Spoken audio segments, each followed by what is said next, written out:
path towards a crown is not easy.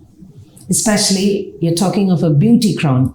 It's definitely beyond beauty. It comes with a lot of experience, a lot of efforts. Well, let's hear it from our next guest, none other than Bahrain's pride, Miss Universe Bahrain 2024, Shereen Ahmed. Shereen, welcome to the 973 show. Thank you so much for having me. What a stunning and fabulous introduction. Thank you so much. It's our pleasure to have you. And I'm so glad. We are indeed honored to have you right in the beginning. Soon you're crowned. How do you feel? Oof, it's been overwhelming, to say the least. You know, lots of media interviews and just finally getting the praise that you've worked so hard for in essence, right? You're getting validated for all the months and months of hard work. So it's been really overwhelming, but in a good way. Good. Yeah, indeed. As I said, you know, it's not easy. It's always hard work. And when that effort is being paid off, that's the best moment in life. And I'm sure you're going through it. Yeah, definitely. So, Shereen, if I'm not mistaken, you had contested in 2022. Yes, indeed. When Evelyn took home the crown. Yes, I did. I placed second runner-up. You were the second runner-up. What happened last year? Last year, I couldn't really take part because in 2022, I was to turn 28 in November, which is when the international competition was set. Okay. So I believe that was the last year I could have joined.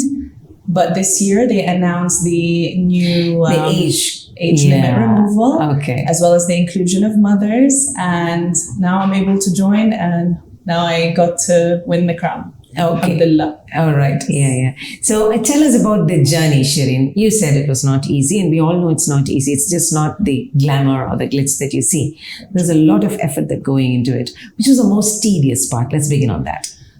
I would have to say, you know, aside from the passerella trainings, the walk trainings, the Q&A, the personality development, the photo shoots, the video shoots, the content, so much goes into pageants, right? Aside from all of that, I would have to say the main thing for me was really the mental fortitude. It takes a lot. It takes a lot of bringing yourself after doubting yourself. It takes a lot of wondering if you can make the cut. It takes a lot of wondering if you deserve the crown. And so that entire journey, I believe I started since January, already mentally preparing for taking the crown, for joining the pageant and doing the best that I can. It was a lot. Let's just put it at that. Okay. I think I'm stuck at the usage, whether you deserve the crown. That's a very responsible statement to make, isn't it? It is. So when you go into a competition, you always want to win. But a person to understand the responsibility, that was beautiful coming from you. How well deserved you think you are to win this crown? That's crazy that you asked me that, because even after winning the crown, people will, especially after winning the crown, some will make you feel like you don't deserve the crown still.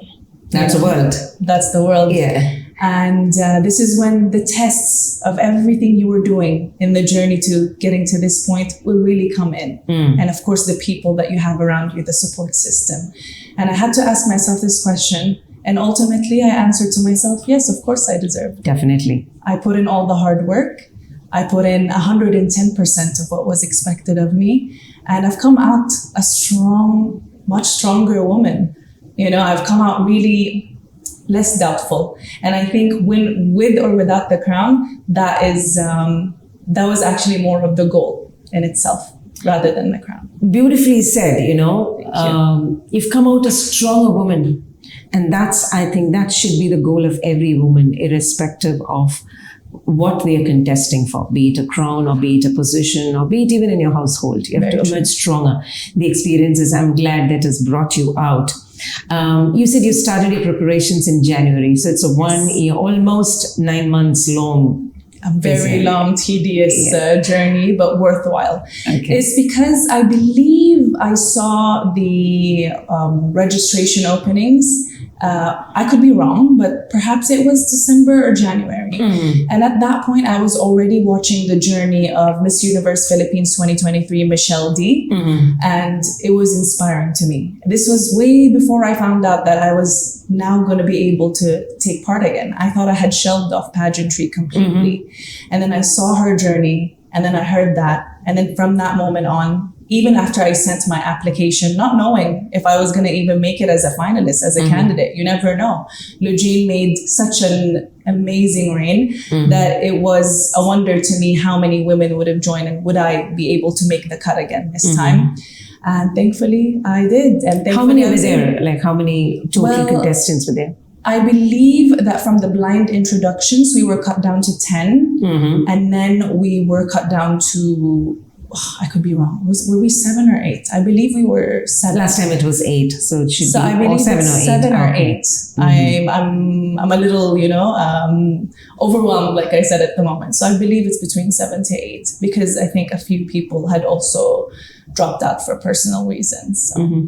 Tell us about the mentoring. Of course, you went through the whole process in 2023.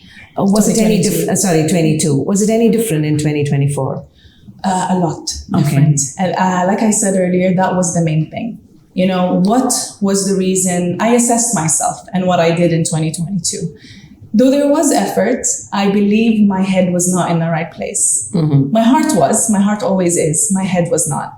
My head didn't believe what my heart was trying to.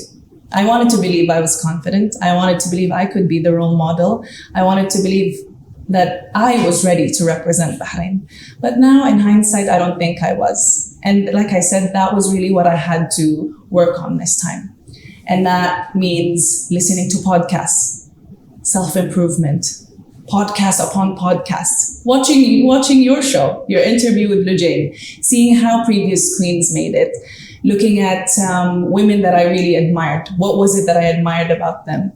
You know, Sushmita Sen, what was it about her? The way she is with her words. Pia Wurtzbach, the way that she is with her humility. I had to really analyze what I was trying to bring out of myself into this journey. So that was the biggest thing. Mental fortitude and getting your head in the right headspace to understand what it truly means to be confident. Because it is beyond just the glitz and the glam or the superficial. It really, you have to feel it. And I didn't feel that in 2022. This time, I felt it. So everything has a season and a reason, isn't it? So you're right on the time. Yeah, very much. Right on time. It all was meant to happen at this very time. So I could sit here and tell you, now I finally feel confident. Now I am ready. And now, no matter what anybody says, no matter what the doubters say, I'll be like, no. Now I can tell you X, Y, Z. This is what I did. This is who I am. And this is what I can show the universe about Bahraini women. Great. And I know it's a silly question to ask. 2022 was disappointing, isn't it? Second runner-up?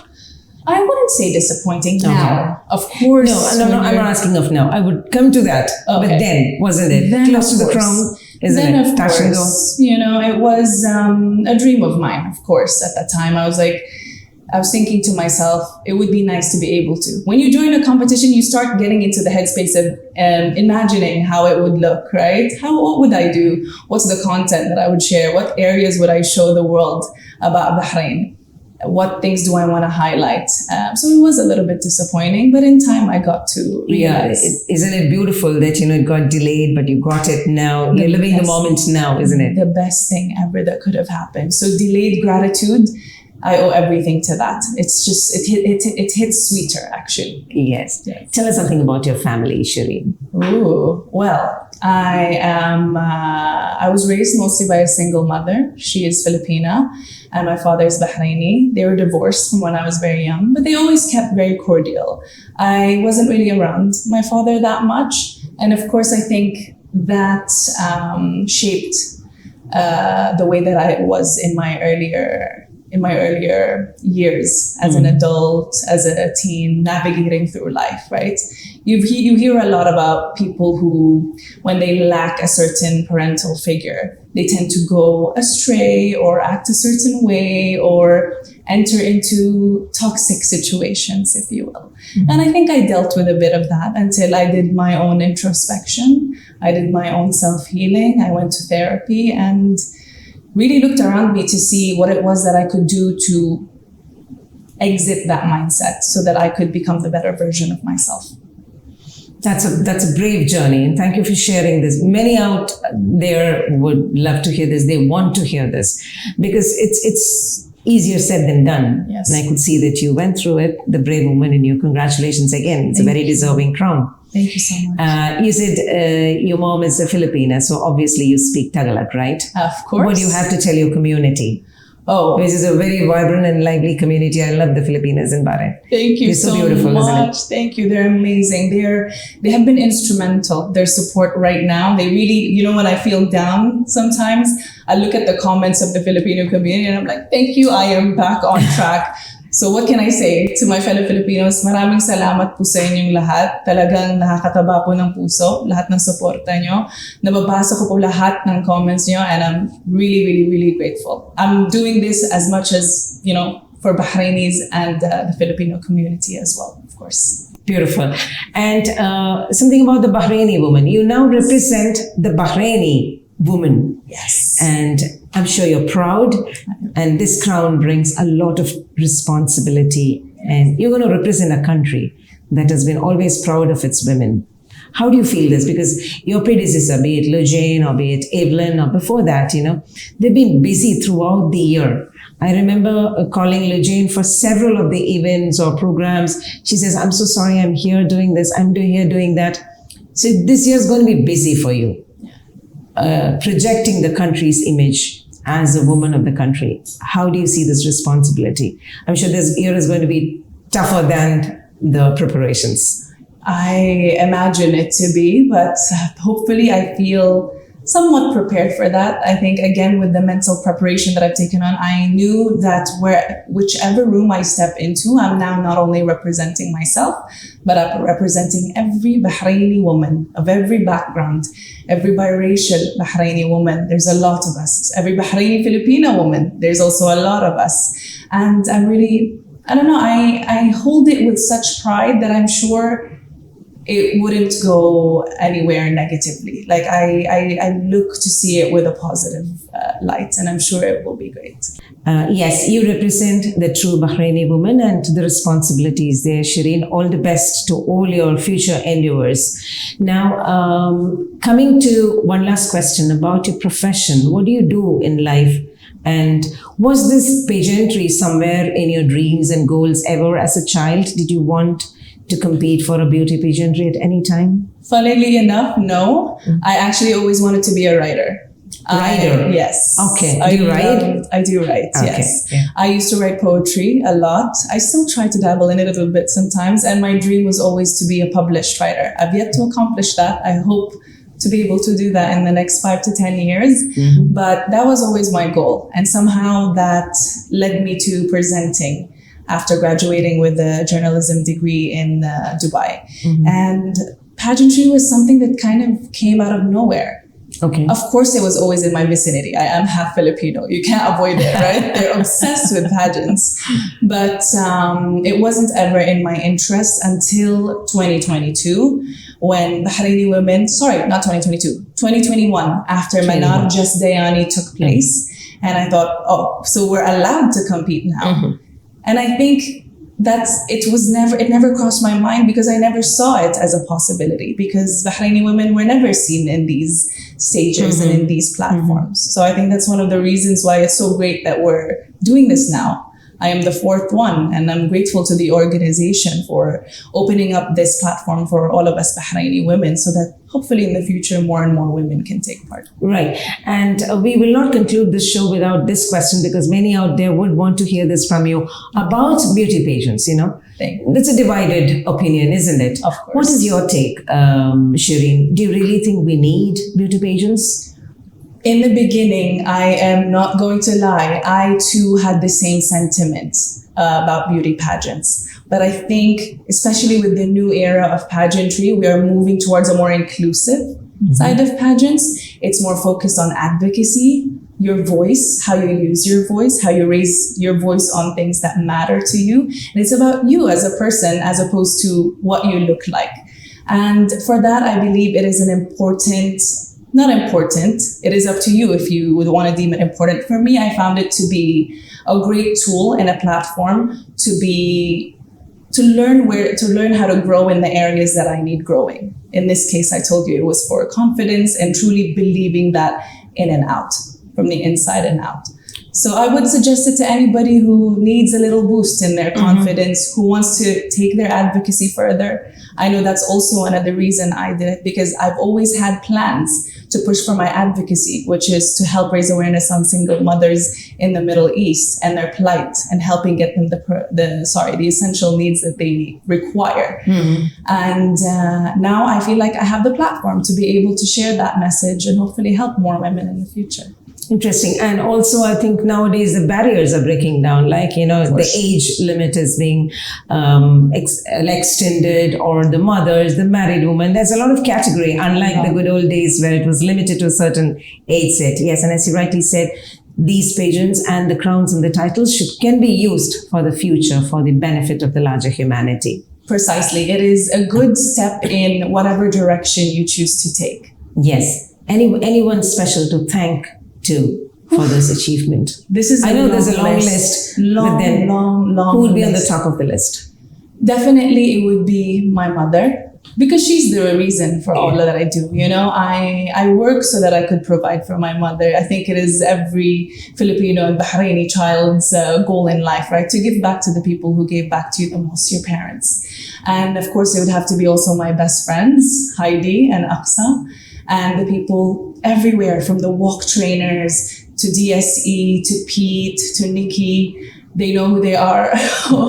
Everybody that's ever helped reach and lend a helping hand, knowing that this was a little bit tough for me mentally and sometimes financially. Pageantry can cost a lot at times.